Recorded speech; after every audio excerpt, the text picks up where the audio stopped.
நீ கேள்விப்பட்டதுல கடவுள் நல்லவங்களை சோதிப்பாரு ஆனா கைவிட மாட்டாரு, கெட்டவங்களுக்கு அள்ளி கொடுப்பாரு ஆனா கைவிட்டுருவாரு.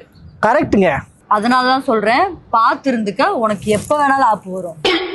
உங்களுக்கு என்னங்க தெரியும்? நீங்க மொத்த உலகத்தையும் மேல இருந்து பாக்குறீங்க.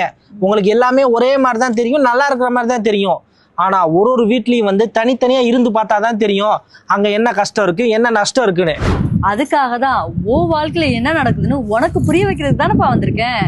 நான் யாரு கண்ணுக்கும் தெரிய மாட்டேன். ஆரம்பிக்கலாமா?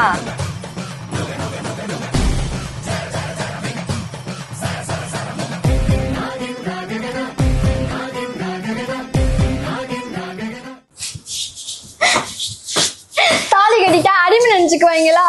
அம்மா, அண்ணா, அம்மா நீ அப்பே சொன்னீங்க, நான் கேட்டேனா? பின்னாடி பிரச்சனை ஏதாவது மாமியார் வீட்டுல தேவையில்லாம பஞ்சாயத்து பண்ணிருப்பா, அதான் வாயிலே குத்தி அமிச்சிருப்பாங்க.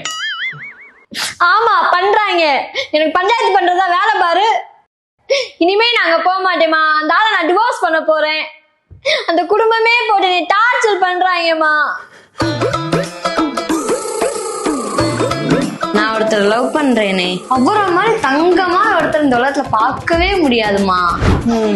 அவர் என்னை கண்கலங்காம வச்சு பாத்துக்குவாருமா, கண்கலங்காம வச்சு பாத்துக்குவாருமா. ஏண்டி பேச்சாடி பேசுன, கொஞ்ச நஞ்ச பேச்சா பேசுன? அவங்க என்னை அப்படி பாத்துக்குருவாங்க, அவங்க குடும்பம் என்னை இப்படி பாத்துக்குறோம், அதெல்லாம் நாங்க சந்தோஷமா தான் இருக்கோம். நான் உருட்டுனேன், இப்ப செருப்ப கலட்டி அடிச்சோன்னு அமுச்சு விட்டாயலா? போதும், நிறுத்துங்க. என்ன நடந்துச்சு தெரியுமா? இத்தனை நாள எனக்கு குழந்தை இல்லாத மாதிரி அவங்க தங்கச்சிக்கு குழந்தை இல்லாம இருந்துச்சு. அதனால பொறுமையா இருந்தாங்க. அந்த கேட்டு கெட்டவ பிரெக்னன்ட் ஆயிட்டா தெரிஞ்சா என்னை குறை சொல்ல ஆரம்பிச்சிருவாங்கன்னு சொல்லிதான் நான் கோயிலா கும்பிட்டேன். அவ பிரெக்னன்ட்டே ஆகக்கூடாதுன்னு வேண்டுனேன். அந்த மெய்யலகி தாய் என்னை கைவிட்டுட்டாளேம்மா.